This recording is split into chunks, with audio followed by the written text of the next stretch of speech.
김정은 최측근 경호원. 검은 가방 들고 유럽서 증발. 39호실 작은 비밀 터졌다. 제네바의 밤은 고요하다.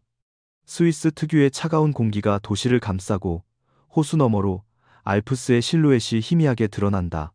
2025년 10월, 이 평화로운 도시의 공항은 예상치 못한 긴장감으로 뒤덮였다. 검은 가방을 든 한 남자가 터미널을 빠르게 지나간다. 그의 이름은 박대령. 아니, 적어도 그가 북한 정권 안에서 그렇게 불렸던 이름이다.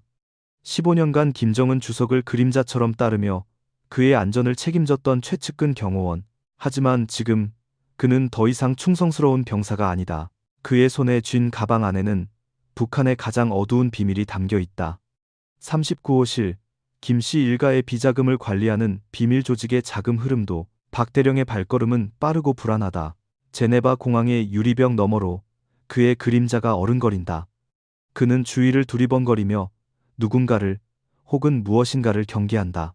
그의 눈빛은 단단하지만 그 안에는 두려움이 스며 있다. 15년간 그는 김정은의 곁에서 모든 것을 보았다. 호화로운 연회, 금지된 거래, 그리고 그 돈이 어디서 와서 어디로 흘러가는지. 하지만 이제 그는 그 비밀을 들고 도망치는 중이다. 그의 배신은 단순한 탈출이 아니다. 그것은 북한 정권의 심장을 겨누는 칼날이다. 공항의 시계는 자정을 가리킨다. 박대령은 체크인 카운터를 지나며 가방을 단단히 쥔다. 그의 손은 땀으로 젖어 있다. 그는 알고 있다. 자신이 이곳을 떠나지 못하면 그의 삶은 끝난다. 북한의 요원들은 이미 그의 흔적을 쫓고 있다. 그들은 제네바에 있다. 바로 이 공항 안에. 박대령은 그들의 냄새를 느낀다. 그들은 그의 동료였고 그의 형제였다. 하지만 이제 그들은 사냥개다. 갑작스럽게 저 멀리 복도 끝에서 검은 정장을 입은 두 남자가 나타난다. 그들의 걸음은 기계적이고 눈빛은 날카롭다. 북한 국가보위성 소속 요원들. 박대령은 직감적으로 그들을 알아본다. 그의 심장이 쿵쾅거린다. 그는 모자를 깊이 눌러쓰고 인파 속으로 녹아들려 한다. 하지만 공항의 조명은 그를 비춘다. 마치 그의 죄를 드러내기라도 하듯. 그는 속으로 되솟다. 이건 기회다. 내가 살아남아야만 이 비밀도 살아남는다. 박대령의 과거는 단순하지 않다. 그는 평양의 엘리트 가문에서 태어났다. 그의 아버지는 김일성 주석 시절부터 충성을 바친 군 고위 간부였다. 박대령은 어린 시절부터 체제에 대한 충성을 주입받았다. 그는 최고의 훈련을 받았고 김정은의 경호팀에 배정된 것은 그의 경력에서 가장 영광스러운 순간이었다. 하지만 그 영광은 곧 독이 되었다. 그는 김정은의 곁에서 너무 많은 것을 보았다. 39호실의 돈이 어떻게 움직이는지, 그 돈이 어디서 오는지, 마약, 무기, 심지어 인신매매까지. 그 모든 것이 김씨 일가의 호화로운 삶을 지탱하는 기둥이었다. 그는 처음에는 그저 명령을 따랐다. 질문하지 않았다. 하지만 시간이 지나면서 그의 마음속에 균열이 생겼다. 왜 이 모든 부가 소수의 손에만 집중되는가? 왜 백성들은 굶주리는데 김정은은 금으로 장식된 궁전에서 파티를 여는가? 박대령은 자신의 충성심이 흔들리는 것을 느꼈다. 그리고 그 균열은 결국 그를 이곳 제네바로 이끌었다. 공항 안은 점점 더 긴장감으로 가득 차간다. 박대령은 게이트로 향하는 길을 찾는다. 그의 항공권은 CIA가 준비한 것이다. 그렇다. 그는 이미 몇 달 전 비밀리에 미국과 접촉했다. 그는 그들에게 약속했다. 39호실의 모든 것을 넘기겠다고. 자금 흐름, 계좌 번호, 거래 내역. 그리고 그 대가로 그는 자유를 얻는다. 새로운 삶, 새로운 이름, 그리고 안전. 하지만 그 자유는 아직 멀다. 북한 요원들은 점점 더 가까워진다. 그들은 무전기를 통해 서로 대화하며 그의 위치를 좁혀간다. 박대령은 게이트 근처의 카페로 들어가 사람들 사이에 섞인다. 그는 커피를 주문하며 평온한 척한다. 하지만 그의 손은 떨리고 있다. 그는 가방을 발밑에 단단히 붙들어 놓는다. 그 안의 서류는 그의 목숨보다 더 귀중하다. 그것은 북한 정권을 흔들 수 있는 폭탄이다. 갑자기 카페 밖에서 소란이 일어난다. 정체불명의 남자 몇 명이 요원들과 대치하고 있다. 그들은 미국인이다. CIA 요원들. 박대령의 심장이 다시 뛰기 시작한다. 그들은 그를 구하러 온 것이다. 하지만 이건 아직 끝이 아니다. 북한 요원들은 쉽게 물러서지 않는다. 그들은 무기를 꺼내고 공항은 순식간에 아수라장이 된다. 박대령은 카페의 뒷문으로 빠져나간다. 그의 숨소리가 거칠어진다. 그는 달린다. 복도를 지나 화물구역으로, 그리고 비상구로. 그의 뒤에서는 총소리가 울린다. 제네바 공항은 이제 전쟁터다. 그는 문을 열고 차가운 밤 공기 속으로 뛰쳐나간다. 그 순간 검은 SUV가 그의 앞에 멈춰선다. 문이 열리고 낯선 남자가 그를 부른다. 빨리 타. 박대령은 망설이지 않는다. 그는 차에 오른다. SUV는 빠르게 공항을 빠져나간다. 그의 손에는 여전히 검은 가방이 쥐어져 있다. 그는 창밖을 본다. 제네바의 불빛이 점점 멀어진다. 그는 살아남았다. 적어도 지금은. 하지만 그의 싸움은 이제 막 시작되었다. 검은 SUV는 제네바의 도로를 질주한다. 차 안은 침묵으로 가득하다. 박대령은 뒷좌석에 앉아 여전히 검은 가방을 가슴에 끌어안고 있다. 그의 숨소리는 여전히 거칠고 땀에 젖은 손은 가방의 손잡이를 놓지 않는다. 창밖으로 스위스의 깔끔한 거리가 스쳐 지나간다. 하지만 그의 눈에는 아무것도 들어오지 않는다. 그의 머릿속은 혼란으로 가득하다. 방금 전 공항에서의 총격전, 북한 요원들의 날카로운 눈빛, 그리고 그를 구한 낯선 남자들. 이 모든 것이 꿈처럼 비현실적이다. 운전석 옆에 앉은 남자가 고개를 돌려 박대령을 바라본다. 그는 영어로 짧게 말한다. 안전할 때까지 입 다물어. 박대령은 고개를 끄덕인다. 그는 이 남자들이 CIA 소속임을 알고 있다. 그들은 그의 망명을 위해 몇 달간 준비해왔다. 하지만 신뢰는 아직 멀다. 그는 평생을 배신과 감시 속에서 살아왔다. 북한에서 신뢰는 사치였다. SUV는 제네바 외곽의 한적한 도로로 접어든다. 도로 양쪽으로 울창한 숲이 펼쳐지고 달빛이 나뭇잎 사이로 새어 들어온다. 박대령은 차 안에 긴장감을 느낀다. 그는 문득 생각한다. 내가 정말로 안전한 걸까? 북한의 손길은 어디까지 뻗어 있을까? 그는 39호실의 자금 흐름도를 떠올린다. 그 서류는 단순한 숫자와 계좌가 아니다. 그것은 김정은 정권의 생명선이다. 마약 거래, 무기 밀매, 심지어 국제 제재를 뚫고 들어오는 비밀 자금까지. 그 모든 것이 39호실을 통해 움직였다. 그리고 그는 그 비밀의 열쇠를 쥐고 있다. 차는 갑자기 속도를 줄이고 숲속의 좁은 길로 들어선다. 박대령의 심장이 다시 쿵쾅거린다. 그는 운전대를 잡은 남자를 바라본다. 왜 멈추는 거지? 그의 목소리는 떨린다. 대답 대신 뒷좌석 옆에 앉은 요원이 그의 어깨를 툭 친다. 침착해. 안전가옥이야. 박대령은 숨을 깊게 들이쉰다. 안전가옥. 그는 그 단어를 곱씹는다. 하지만 그의 인생에서 안전이란 단어는 늘 거짓이었다. 차가 멈춘 곳은 숲속에 숨겨진 작은 별장이다. 겉보기엔 평범한 시골 주택 같지만 창문엔 방탄유리가 설치되어 있고 문은 두꺼운 강철로 만들어졌다. 박대령은 요원들과 함께 별장 안으로 들어간다. 실내는 간소하다. 테이블 하나, 의자 몇 개, 그리고 벽에 걸린 지도. 그는 가방을 테이블 위에 올려놓는다. 요원 중 한 명이 그의 맞은편에 앉는다. 그는 50대쯤 되어 보이는 남자다. 얼굴엔 주름이 깊게 패였지만 눈빛은 날카롭다. 그는 자신을 존이라고 소개한다. 존은 차분한 목소리로 말한다. 박대령, 자네가 우리에게 약속한 게 여기 있나? 그는 가방을 가리킨다. 박대령은 잠시 망설인다. 이 순간이 그의 인생을 완전히 바꿀 것이다. 그는 가방을 열고 두꺼운 서류철을 꺼낸다. 페이지마다 빼곡히 적힌 숫자, 계좌, 그리고 거래 내역. 존의 눈이 서류를 훑는다. 그의 표정은 변하지 않지만 박대령은 느낀다. 이 남자는 지금 엄청난 것을 보고 있다. 존은 서류를 넘기며 묻는다. 이게 전부인가? 박대령은 고개를 끄덕인다. 이건 시작일 뿐입니다. 39호실의 자금은 전 세계로 뻗어 있습니다. 유럽, 아시아, 중동까지. 그는 잠시 말을 멈춘다. 그리고 이어 말한다. 하지만 이걸 넘기는 대가는 뭡니까? 존은 미소를 짓는다. 자네가 원한 대로다. 새로운 신분, 새로운 삶, 그리고 안전. 하지만 박대령은 안다. 안전은 보장되지 않는다. 그는 북한을 배신했다. 김정은의 최측근이었던 그가 이제 적이 되었다. 그는 존을 똑바로 바라본다. 그들은 저를 찾을 겁니다. 어디에 있든 존은 고개를 끄덕인다. 그래서 우리가 여기 있는 거야. 별장 밖에서는 바람이 나무 사이로 스산하게 불어온다. 박대령은 창밖을 본다. 어둠 속에서 무언가가 움직이는 듯하다. 그는 착각이라 생각하려 하지만 그의 본능은 경고한다. 북한은 포기하지 않는다. 그들의 사냥은 이제 막 시작되었다. 같은 시각, 제네바 공항은 여전히 혼란에 빠져 있다. 북한 요원들은 CIA의 개입으로 박 대령을 놓쳤다. 그들은 분노로 이를 악문다. 그들 중 한 명, 최 요원이라 불리는 남자는 무전기에 대고 보고한다. 목표물을 놓쳤다. 하지만 흔적은 남았다.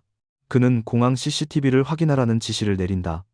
최 요원은 박 대령을 잘 안다. 그들은 함께 훈련받았고 함께 임무를 수행했다. 그는 박 대령의 배신을 믿을 수 없다.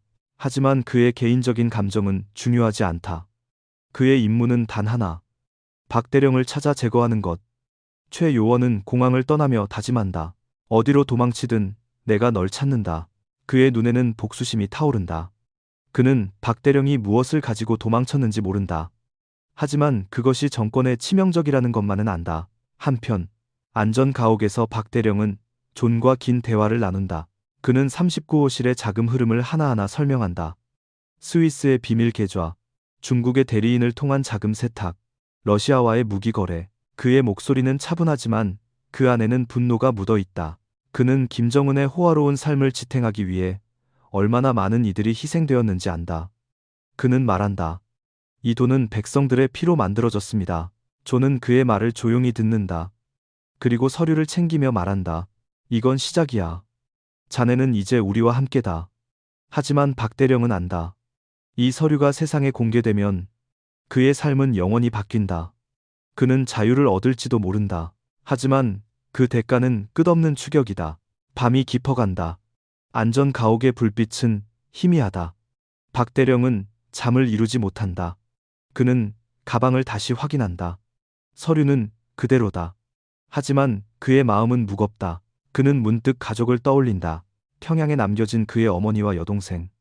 그들은 그의 배신으로 어떤 대가를 치르게 될까? 그의 눈에 눈물이 고인다. 하지만 그는 고개를 흔든다. 이제 돌아갈 길은 없다. 스위스의 숲속 안전가옥은 고요하다. 새벽녘의 안개가 창문 너머로 스며들며 방 안을 희뿌연 빛으로 채운다. 박 대령은 테이블에 앉아 손에 든 커피잔을 내려다본다. 커피는 이미 식었지만 그는 한 모금도 마시지 않았다. 그의 눈은 붉게 충혈되어 있다. 잠을 이루지 못한 밤이었다. 머릿속에서 제네바 공항의 총소리, 북한 요원들의 눈빛, 그리고 평양에 남겨진 가족의 얼굴이 끊임없이 맴돈다. 그는 배신자다. 김정은의 최측근에서 정권의 심장을 겨누는 반역자가 되었다. 존, CIA 요원은 맞은편에 앉아 노트북을 두드리고 있다. 그의 손가락은 빠르게 키보드를 오가며 박 대령이 건넨 39호실 서류의 데이터를 정리한다. 방 안에는 서류철이 펼쳐져 있고 숫자와 계좌 번호가 적힌 종이들이 테이블을 덮고 있다. 존은 가끔 고개를 들어 박 대령을 바라본다. 그의 눈에는 호기심과 경계가 섞여 있다. 그는 말한다. 자네가 가져온 건 대단해. 이건 단순한 자금 흐름도가 아니야. 이건 김정은의 제국을 무너뜨릴 무기야. 박 대령은 대답하지 않는다. 그의 시선은 테이블 위의 서류에 고정되어 있다. 그는 그 숫자들 뒤에 숨은 이야기를 안다. 39호실은 김씨 일가의 비밀 금고다. 그들은 국제 제재를 뚫고 돈을 벌었다. 마약 밀매, 위조화폐, 불법 무기 거래, 심지어 아프리카와 중동의 독재자들과의 뒷거래까지. 그 돈은 평양의 호화로운 궁전, 김정은의 개인 요트, 그리고 그의 충성스러운 엘리트들을 먹여 살렸다. 하지만 그 돈의 뿌리는 백성들의 굶주림과 고통이었다. 박 대령은 문득 목소리를 낸다. 그의 목소리는 갈라져 있다. 이걸 공개하면 정말로 그들이 무너질까요? 존은 키보드를 두드리던 손을 멈춘다. 그는 박 대령을 똑바로 바라본다. 무너뜨리는 건 시간 문제야. 하지만 이 정보는 그 과정을 훨씬 빠르게 만들 거야. 그는 잠시 말을 멈춘 뒤 덧붙인다. 그리고 자네는 그 시작점에 서 있는 거야. 하지만 박 대령의 마음은 무겁다. 그는 존의 말에 희망을 느끼고 싶지만 두려움이 그를 짓누른다. 그는 평양에서의 삶을 떠올린다. 그의 어머니는 병상에 누워 있고 여동생은 국영 공장에서 하루 12시간을 일한다. 그들은 그의 배신을 모른다.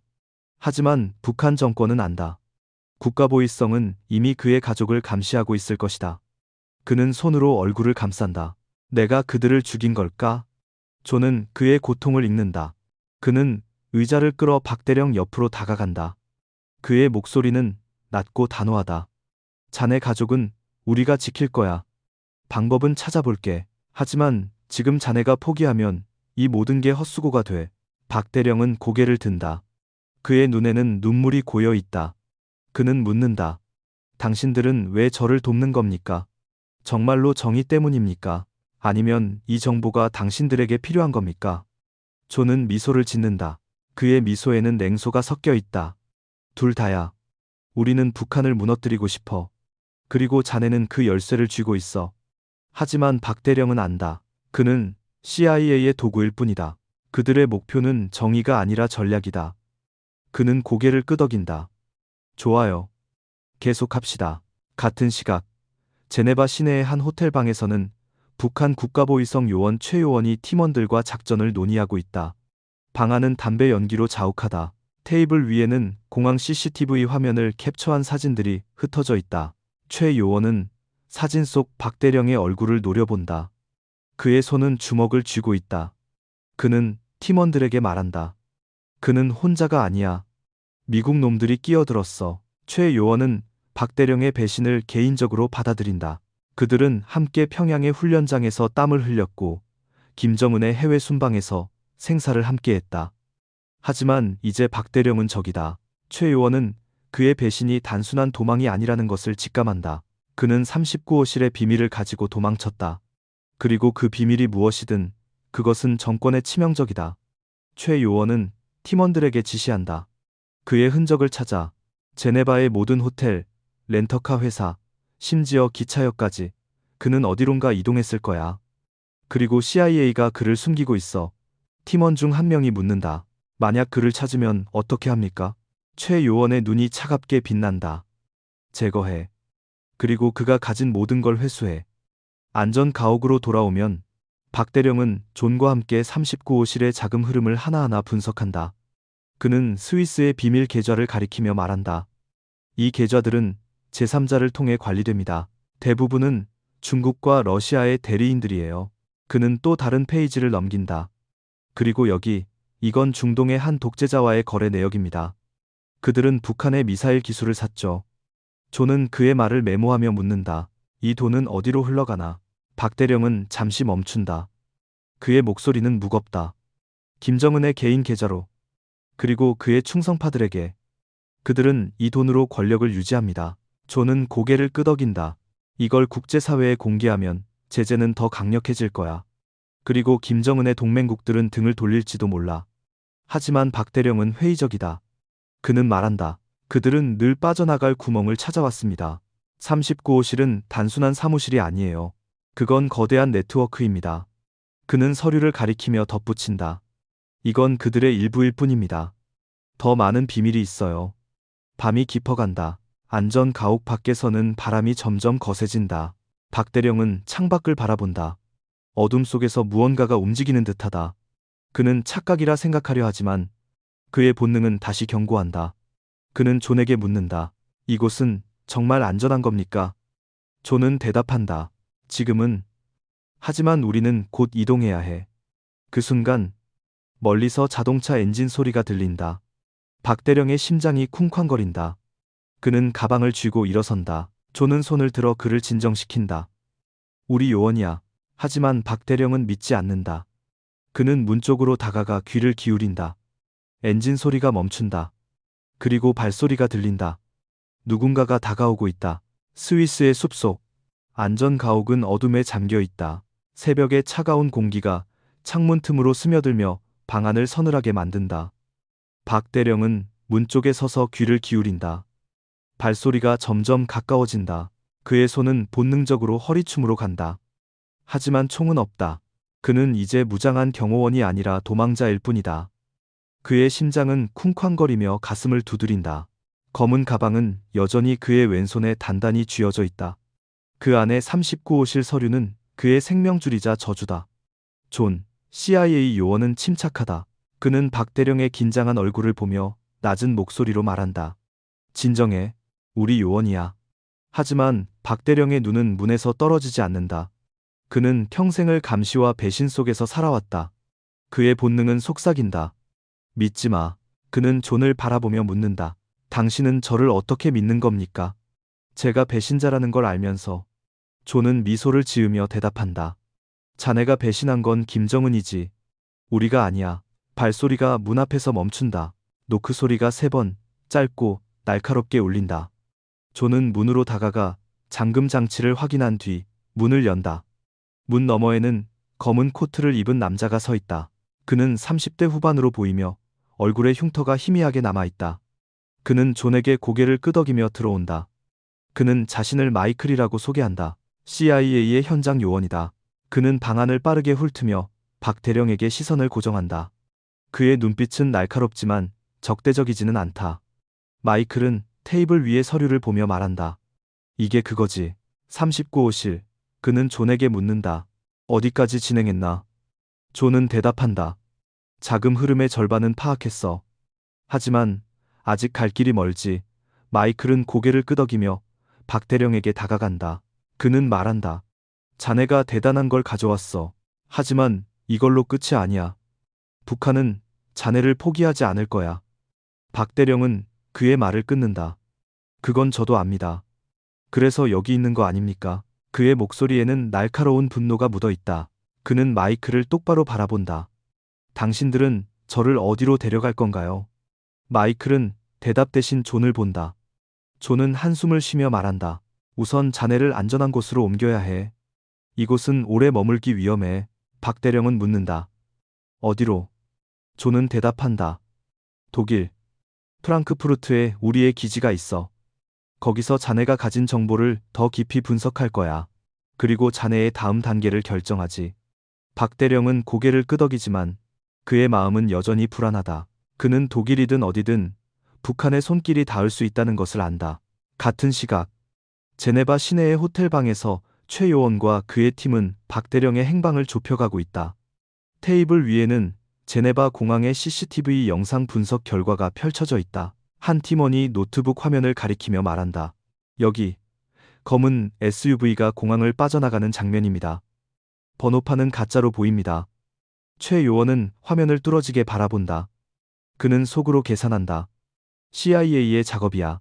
그들은 그를 안전 가옥으로 데려갔을 거야. 최 요원은 팀원들에게 지시한다.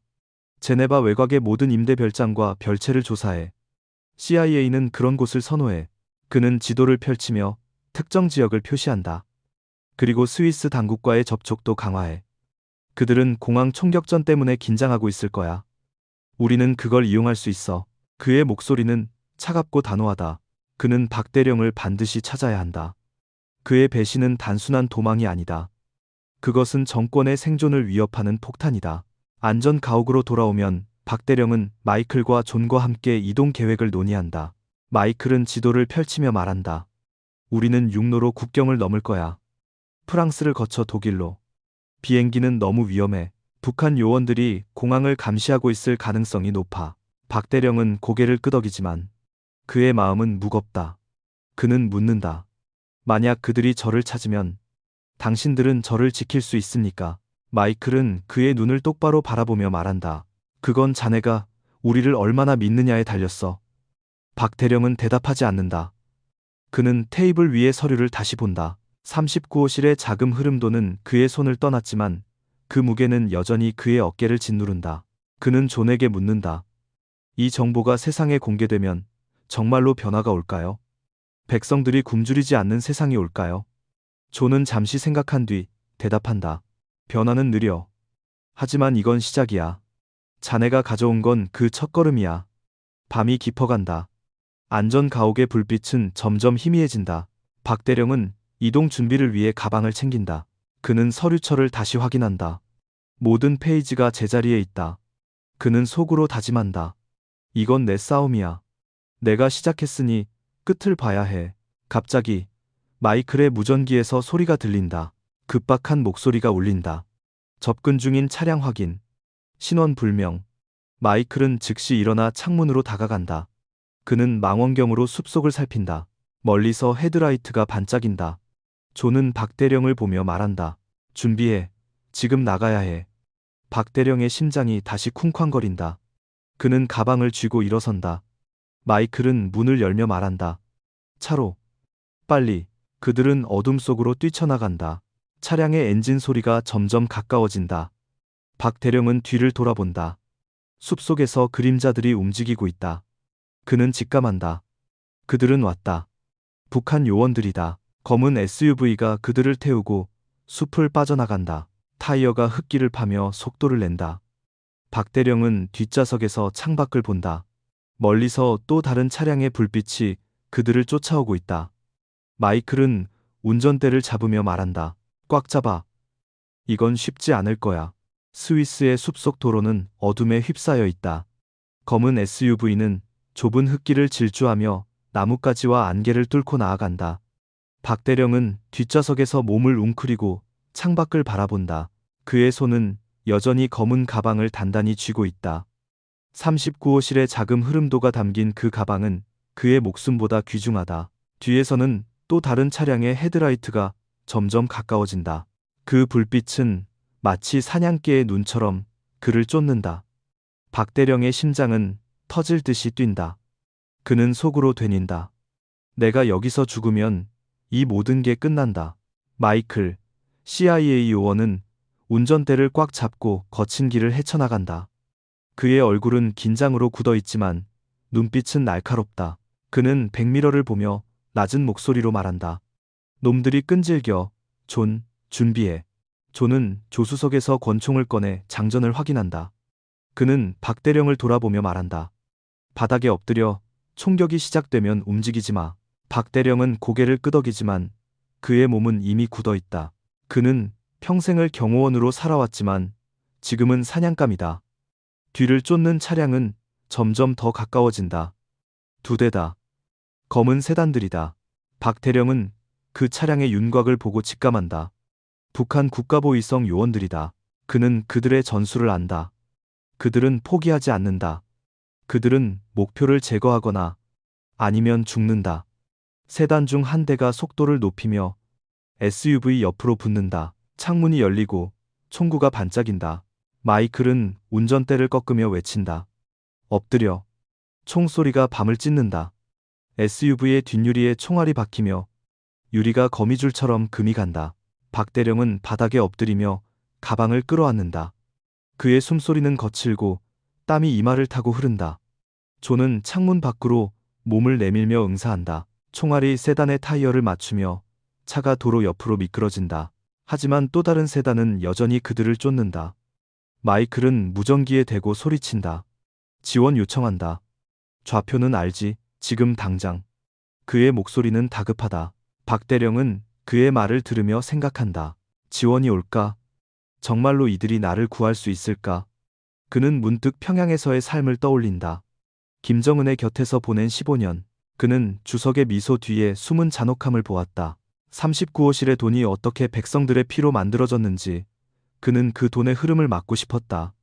그래서 이곳까지 왔다. 하지만 지금 그는 자신의 선택이 그를 죽음으로 몰아넣고 있음을 느낀다.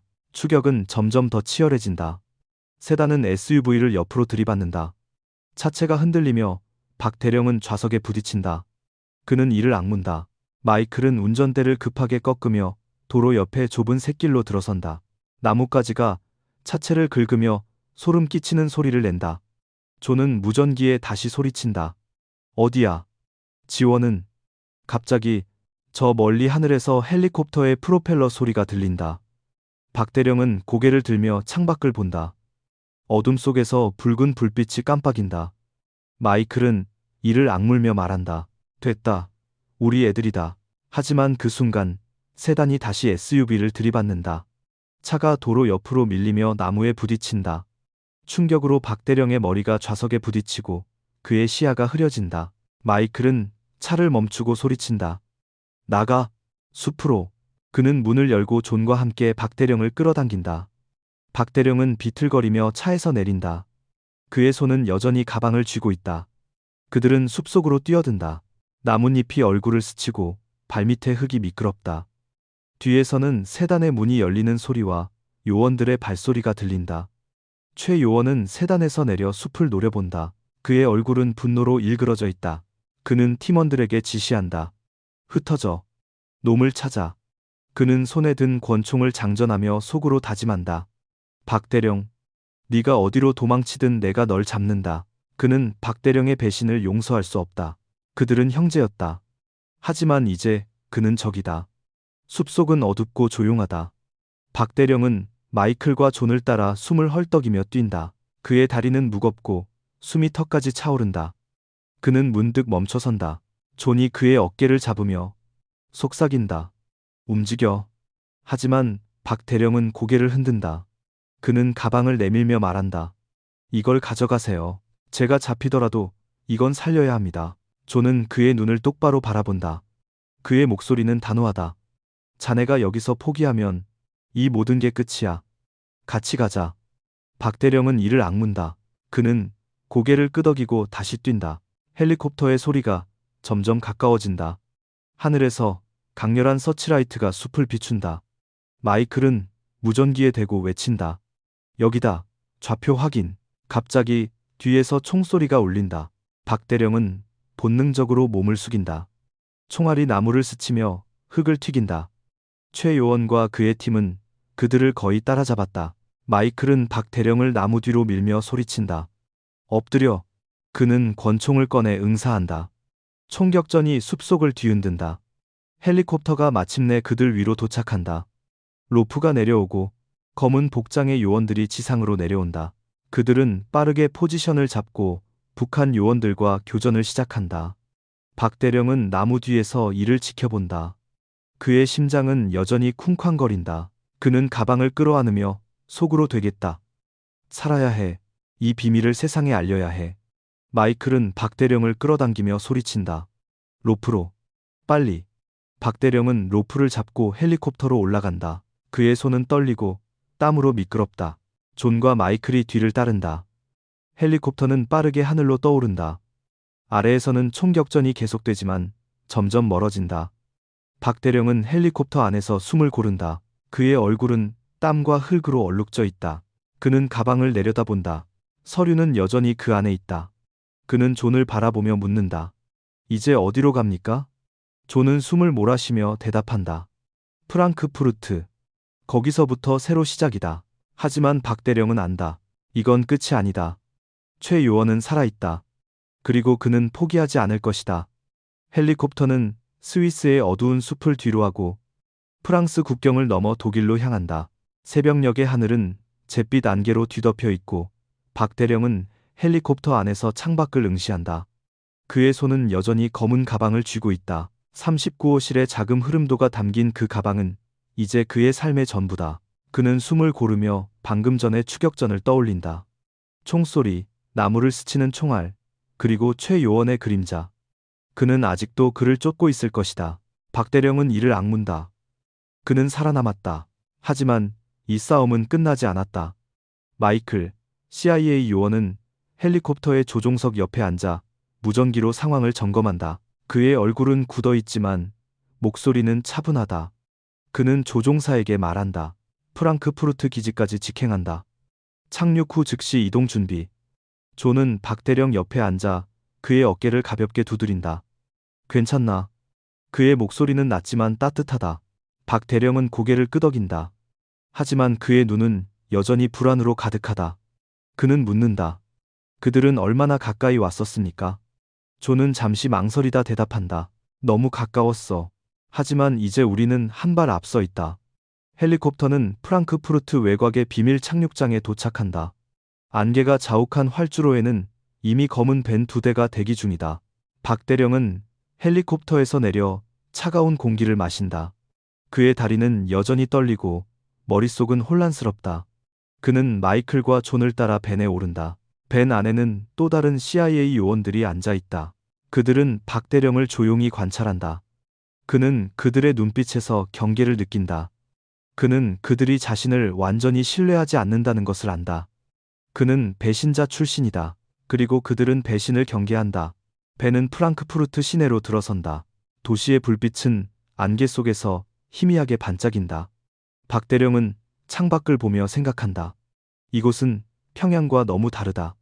평양의 밤은 어둡고 적막했다. 하지만 여기 자유의 도시에서는 생기가 느껴진다. 그는 문득 자신의 선택을 돌아본다. 그는 자유를 위해 모든 것을 버렸다. 가족, 충성, 그리고 안전. 그는 과연 이곳에서 새로운 삶을 시작할 수 있을까? 배는 시내의 한 건물 지하 주차장으로 들어간다.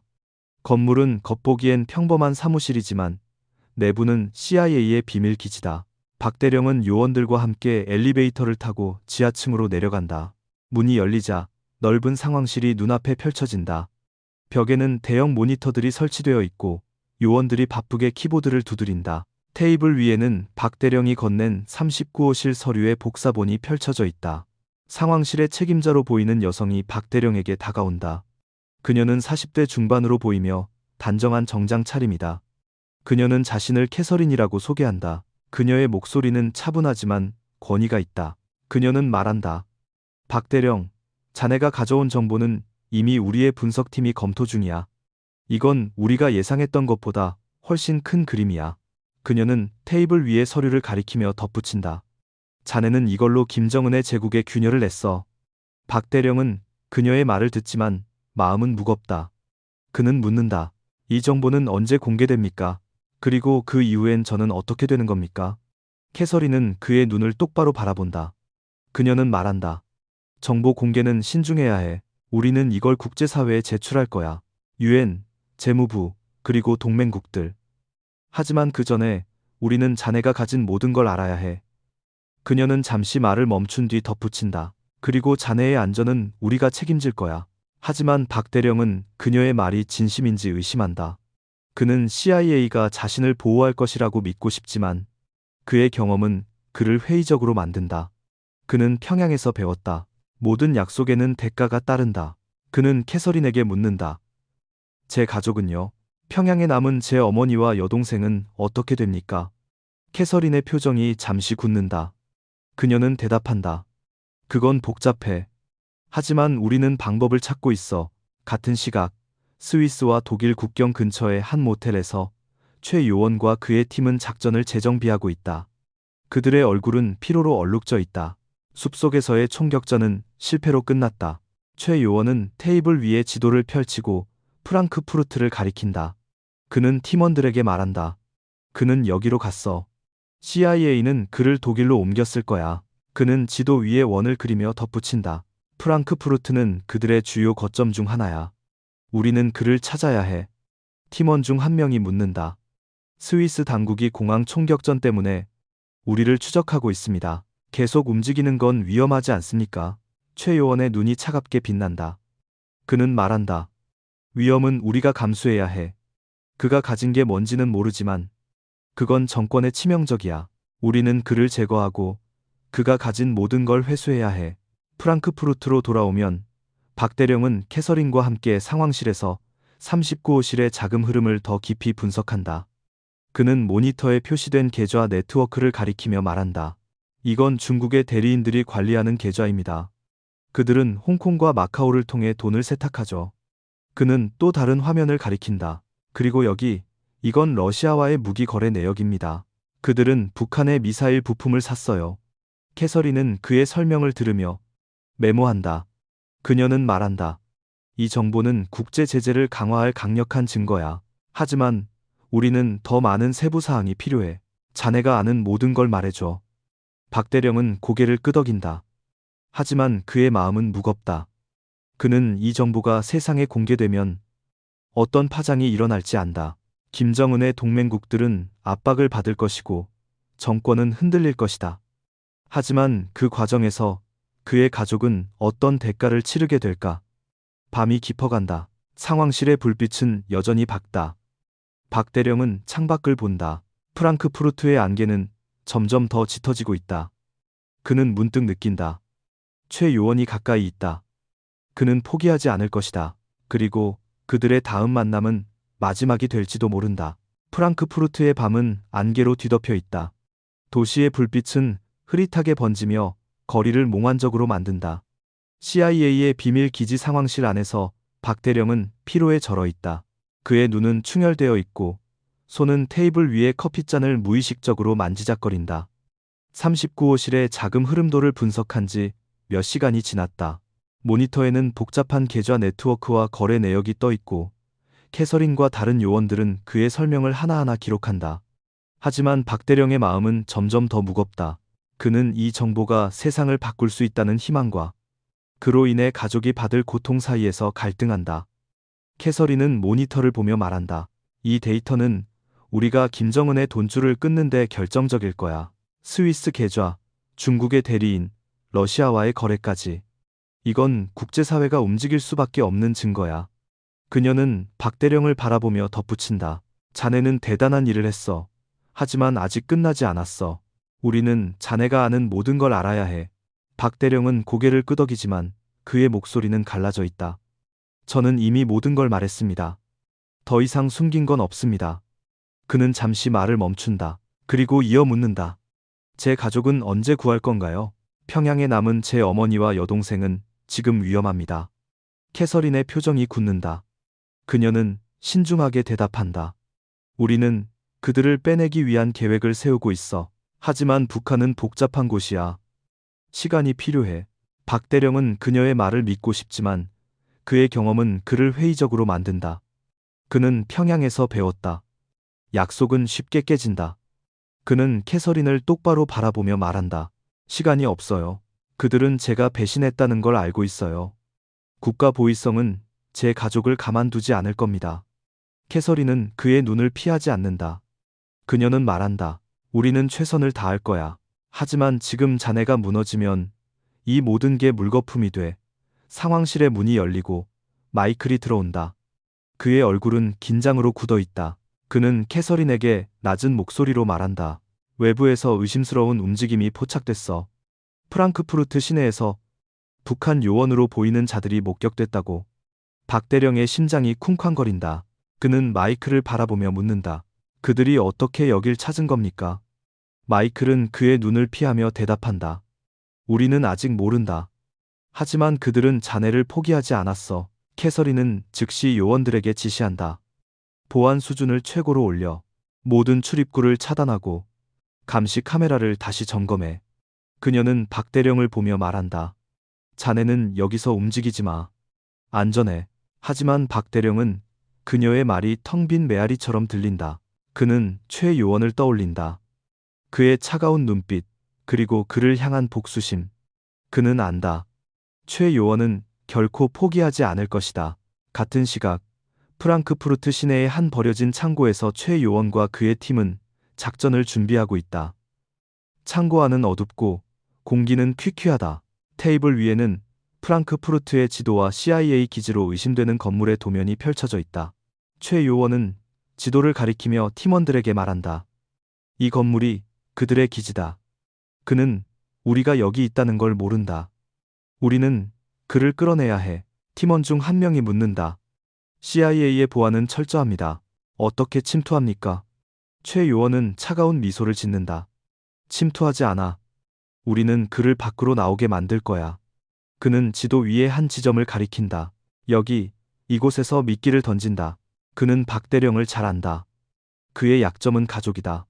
그는 그들의 안전을 위해 움직일 것이다. 최 요원은 노트북을 열어 평양에서 온 메시지를 확인한다. 국가보위성의 지시는 명확하다. 박 대령을 제거하고 그가 가진 모든 정보를 회수하라. 그의 가족은 이미 감시 중이다. 최 요원은 메시지를 읽으며 이를 악문다. 그는 박 대령의 배신을 개인적으로 받아들인다. 그는 그를 형제처럼 여겼다. 하지만 이제 그는 적이다. 그는 속으로 다짐한다. 네가 어디에 있든 내가 널 찾는다. 프랑크푸르트의 CIA 기지로 돌아오면 박 대령은 상황실에서 잠시 휴식을 취한다. 그는 의자에 앉아 눈을 감는다. 하지만 그의 머릿속은 평온하지 않다. 그는 평양에서의 삶을 떠올린다. 김정은의 곁에서 보낸 날들, 39호실의 비밀을 알게 된 순간, 그리고 그의 충성심이 흔들리기 시작한 때, 그는 백성들의 굶주린 얼굴을 보았다. 그는 김정은의 호화로운 연애를 보았다. 그는 그 부조리를 더 이상 견딜 수 없었다. 그래서 그는 이곳까지 왔다. 갑자기 상황실의 경보가 울린다. 요원들이 즉시 모니터로 달려간다. 캐서린은 화면을 보며 소리친다. 시내에서 폭발이 일어났어. 프랑크푸르트 중앙역 근처야. 마이클은 화면을 확대하며 말한다. 이건 우연이 아니야. 놈들이 움직이고 있어. 박대령은 자리에서 일어나 화면을 본다. 그의 심장이 다시 쿵쾅거린다. 그는 직감한다. 이건 최 요원의 짓이다. 캐서린은 박대령을 보며 말한다. 자네는 여기 있어. 우리가 상황을 파악할게. 하지만 박대령은 고개를 흔든다. 그는 말한다. 이건 저를 노린 겁니다. 그들은 저를 끌어내려고 해요. 그는 가방을 쥐며 덧붙인다. 제가 나가야 합니다. 캐서린은 그의 말을 끊는다. 그건 터무니없어. 자네가 밖으로 나가면 그들의 손에 잡히고 말 거야. 하지만 박대령은 단호하다. 그는 말한다. 그들이 원하는 건 저입니다. 제가 나가지 않으면 더 많은 사람들이 다칠 겁니다. 그는 캐서린을 똑바로 바라본다. 제발, 제 가족을 구해주세요. 그건 제 마지막 부탁입니다. 캐서린은 그의 눈에서 결심을 읽는다. 그녀는 한숨을 쉬며 말한다. 좋아. 하지만 혼자 나가게 두진 않을 거야. 마이클, 팀을 준비해. 마이클은 고개를 끄덕이며 요원들을 소집한다. 박대령은 가방을 쥐고 문 쪽으로 걸어간다. 그의 발걸음은 무겁지만 단호하다. 그는 속으로 되쉽다. 이건 내 싸움이야. 내가 끝내야 해. 프랑크푸르트의 안개는 점점 더 짙어진다.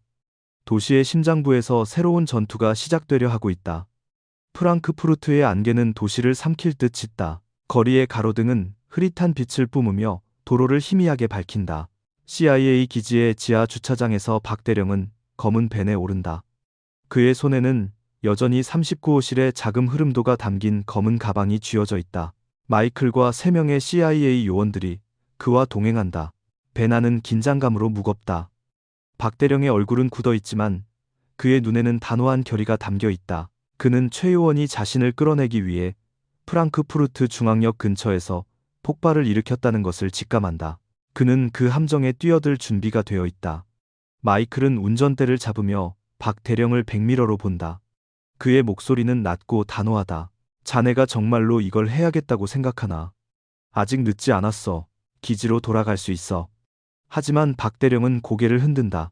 그의 목소리는 갈라져 있지만 단단하다. 그들은 저를 원합니다. 제가 나가지 않으면 더 많은 사람들이 다칠 겁니다. 그는 잠시 말을 멈춘다.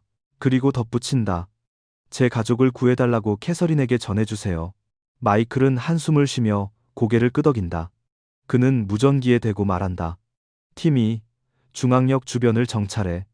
목표는 북한 요원들이다. 신중히 움직여. 벤은 프랑크푸르트의 도심으로 들어선다. 안개는 점점 더 두터워지고 시야는 몇 미터 앞도 흐릿하다. 박대령은 창밖을 바라본다. 도시의 불빛은 평온해 보이지만 그는 그 아래 숨겨진 위협을 느낀다. 최 요원이 어딘가에 있다. 그리고 그는 기다리고 있다. 같은 시각 프랑크푸르트 중앙역에서 몇 블록 떨어진 폐쇄된 공사 현장에서 최 요원과 그의 팀은 함정을 준비하고 있다. 공사 현장은 버려진 콘크리트 구조물과 녹슨 철골로 가득하다. 최 요원은 팀원들에게 지시한다. 그는 여기 올 거야. 그의 약점은 가족이야. 우리는 그걸 이용한다. 그는 손에 든 태블릿을 보여준다. 화면에는 평양의 한 아파트 사진이 떠 있다. 박대령의 어머니와 여동생이 사는 곳이다. 최 요원은 차갑게 말한다. 우리는 그에게 메시지를 보냈다. 그가 나오지 않으면 그의 가족은 끝이야. 팀원 중 한 명이 묻는다. CIA가 그를 그냥 보낼까요? 그들은 그를 보호하려 할 겁니다. 최 요원은 미소를 짓는다. 그의 미소는 차갑고 계산적이다. 그래서 우리가 혼란을 일으킨 거야. 중앙역의 폭발은 그들의 시선을 분산시켰어. 그는 지도를 가리키며 덧붙인다. 이 공사 현장은 완벽한 함정이다. 그는 여기로 올 거야. 그리고 우리는 그를 끝낸다. 프랑크푸르트 도심으로 돌아오면 CIA의 배는 중앙역 근처에 멈춘다. 마이클은 무전기로 다른 팀의 보고를 듣는다. 그의 얼굴이 굳는다. 그는 박대령에게 말한다. 폭발은 소규모였어. 다친 사람은 없지만 경찰이 지역을 봉쇄하고 있어. 이건 의도된 혼란이다. 놈들은 자네를 노리고 있어. 박대령은 고개를 끄덕인다. 그는 이미 알고 있었다. 그는 말한다. 그들이 원하는 곳으로 가겠습니다. 어디로 가야 합니까? 마이클은 망설이다 대답한다. 우리의 정찰팀이 공사 현장에서 의심스러운 움직임을 포착했어. 그곳이 그들의 함정일 가능성이 높아. 박대령은 이를 악문다. 그는 말한다. 그럼 거기로 갑시다. 마이클은 그의 눈을 똑바로 바라본다. 자네가 죽으면 이 모든 게 끝이야. 그 서류는 세상에 나가야 해. 박대령은 가방을 쥐며 대답한다. 저도 압니다. 하지만 제가 멈추면 제 가족은 죽습니다. 배는 공사 현장으로 향한다. 안개는 점점 더 짙어지고 거리는 적막하다. 박대령은 가방을 열어 서류를 확인한다. 모든 페이지가 제자리에 있다. 그는 속으로 다짐한다. 이건 내 싸움이야. 내가 끝을 봐야 해. 벤이 공사 현장 입구에 멈추자 마이클은 요원들에게 지시한다. 주변을 확보해. 우리는 함정에 뛰어드는 거야. 박대령은 벤에서 내린다. 그의 손에는 가방이, 다른 손에는 마이클이 건넨 권총이 쥐어져 있다. 그는 공사 현장의 어두운 입구를 바라본다. 콘크리트 벽 사이로 안개가 스며들고 멀리서 철골이 바람에 흔들리는 소리가 들린다. 그는 마이클을 보며 말한다. 저 혼자 들어가겠습니다. 마이클은 그의 어깨를 잡는다. 미쳤어? 그건 자살행위야. 하지만 박대령은 단호하다. 그는 말한다. 이건 제 싸움입니다. 당신들은 서류를 지켜주세요. 그는 가방을 마이클에게 건넨다. 마이클은 망설이다 가방을 받는다. 그는 말한다. 우리는 여기 있을 거야. 신호를 보내면 바로 들어간다. 박대령은 고개를 끄덕이고 공사 현장 안으로 걸어 들어간다. 그의 발소리가 콘크리트 바닥에 메아리친다. 안개는 그의 그림자를 삼키고 어둠은 그를 감싼다. 공사 현장 깊숙한 곳에서 최 요원이 그를 기다리고 있다. 그는 어둠 속에서 박대령의 발소리를 듣는다. 그의 손에는 권총이 쥐어져 있고 눈에는 복수심이 타오른다. 그는 속으로 중얼거린다. 드디어 왔군, 배신자. 그는 팀원들에게 손짓으로 신호를 보낸다. 그들은 각자의 위치에서 무기를 겨누고 있다. 박대령은 공사 현장의 중심으로 들어선다. 그는 멈춰서서 소리친다. 최, 나 여기 있다. 나와. 그의 목소리는 안개 속에서 메아리친다. 잠시 침묵이 흐른다. 그리고 어둠 속에서 최 요원이 나타난다. 그의 얼굴은 차갑고 눈빛은 날카롭다. 그는 말한다. 네가 올 줄 알았어. 가족 때문이지? 박대령은 이를 악문다. 그는 말한다. 그들을 건드리지 마. 너희가 원하는 건 나야. 최 요원은 웃는다. 그의 웃음은 냉소적이다. 그는 말한다. 네가 뭘 가지고 도망쳤는지 말해. 그 서류는 어디 있나? 박대령은 대답하지 않는다. 그는 최 요원을 똑바로 바라본다. 그의 손은 권총을 쥐고 있지만 아직 겨누지 않았다. 최 요원은 한 걸음 다가오며 말한다. 네가 배신한 건 주성님뿐만이 아니야. 우리 모두를 배신했어. 그는 권총을 들어 박대령을 겨누며 덧붙인다. 이제 끝낼 시간이다. 그 순간 공사 현장 밖에서 총소리가 울린다. CIA 요원들이 최 요원의 팀과 교전을 시작한 것이다. 박대령은 본능적으로 몸을 숙인다. 최 요원은 이를 악물며 소리친다. 네가 데려왔군.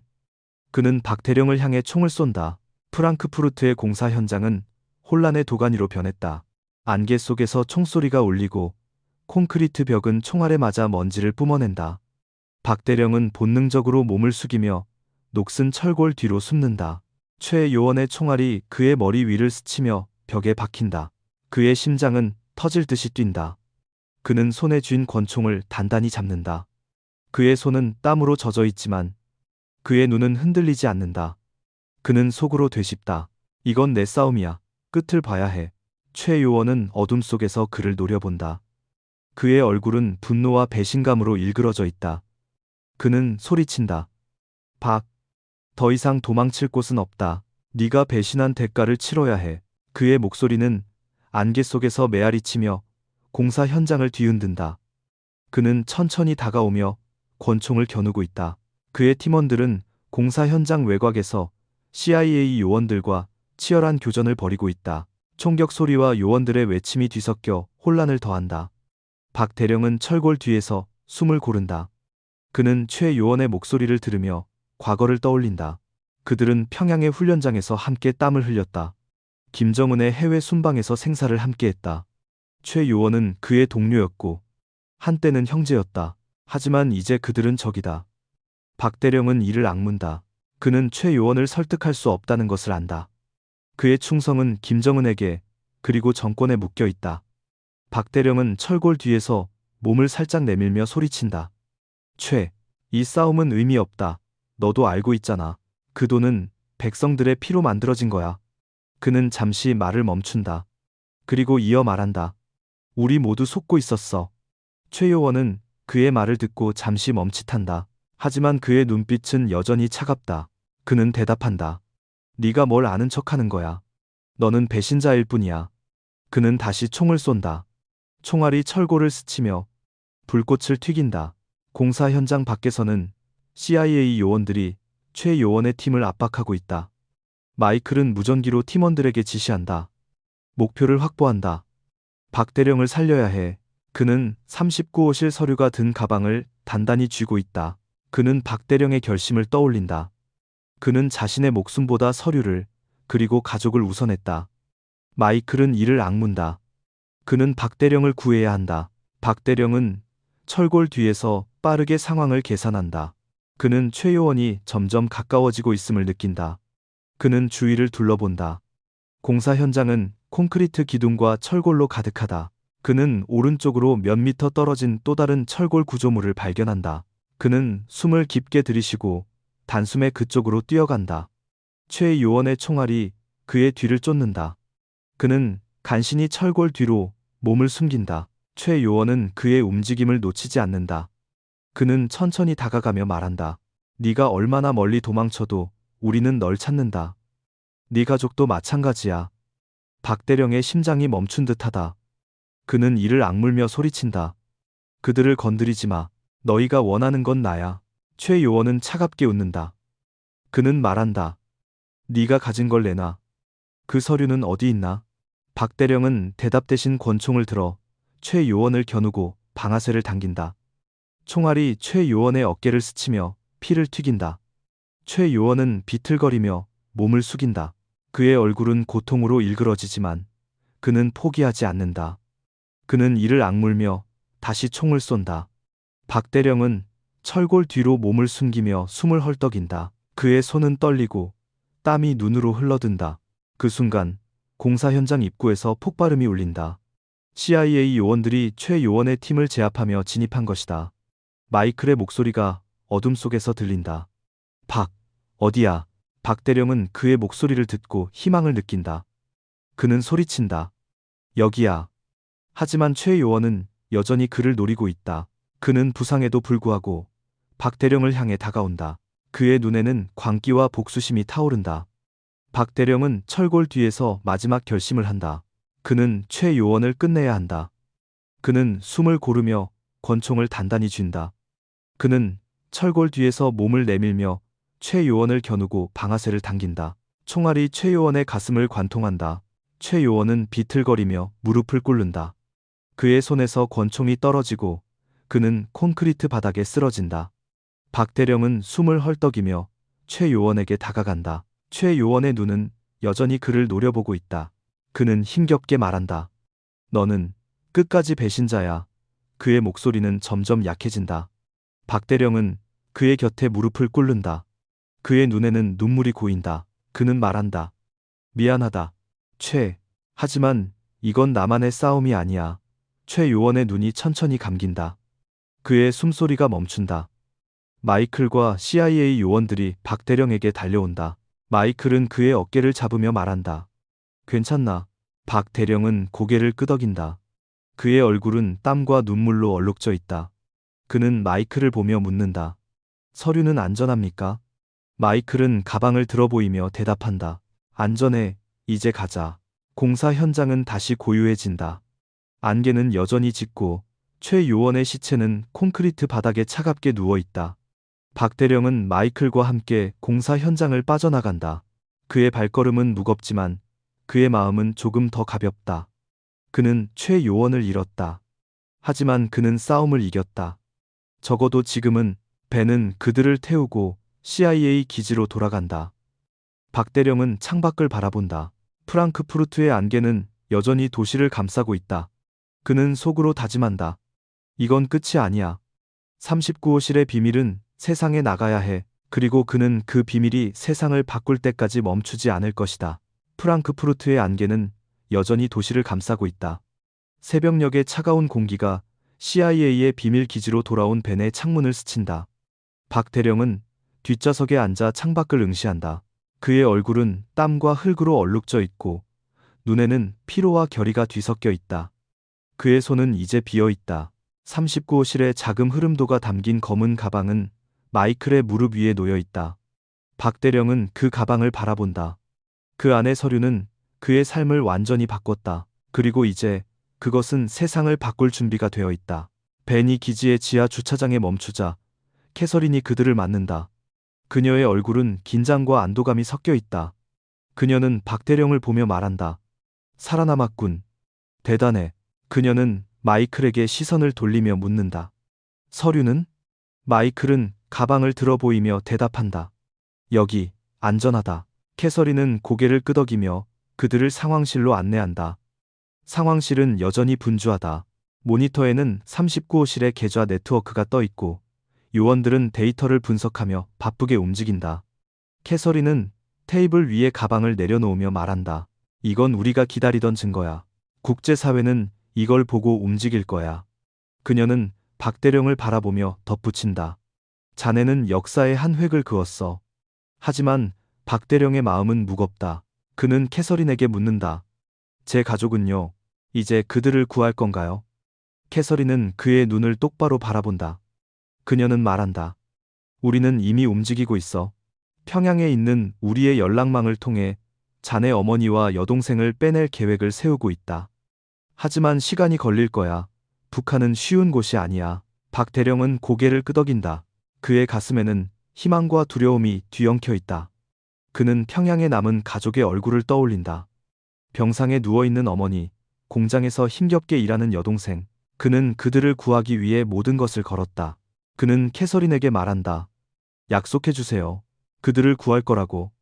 캐서린은 단호하게 대답한다. 약속한다.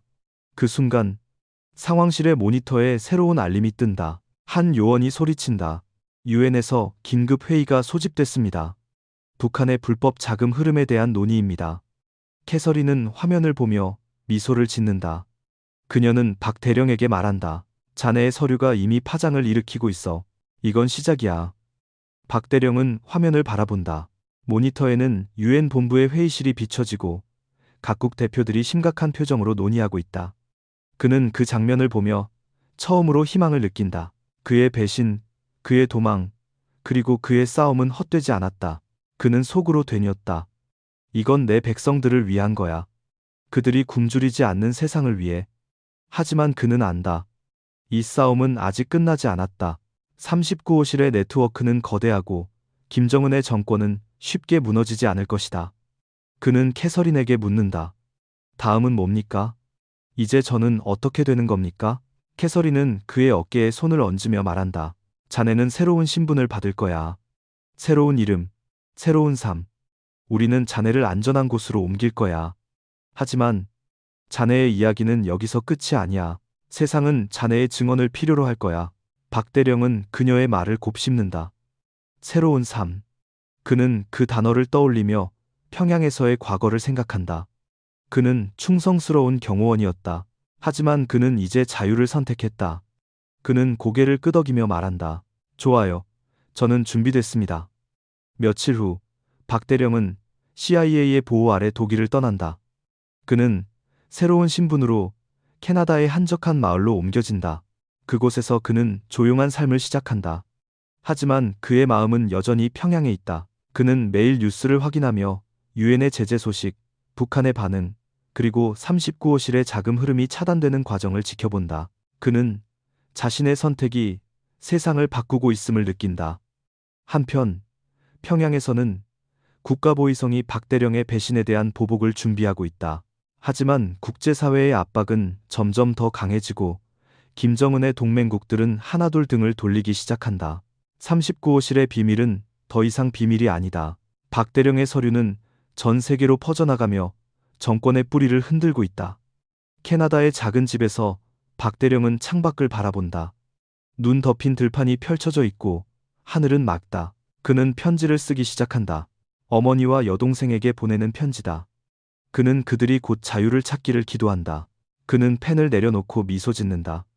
그의 싸움은 끝났지만 새로운 시작이 그를 기다리고 있다. 이 이야기는 여기서 마무리됩니다. 박대령의 용기와 희생은 세상의 변화를 가져왔습니다. 그의 서류는 김정은의 제국의 균열을 냈고 그의 선택은 수많은 이들에게 희망을 주었습니다. 여러분, 이 이야기를 들으며 어떤 생각이 드셨나요? 댓글로 여러분의 감정을 공유해 주세요. 그리고 이 채널을 구독하여 더 많은 이야기를 함께 만나보시길 바랍니다. 감사합니다.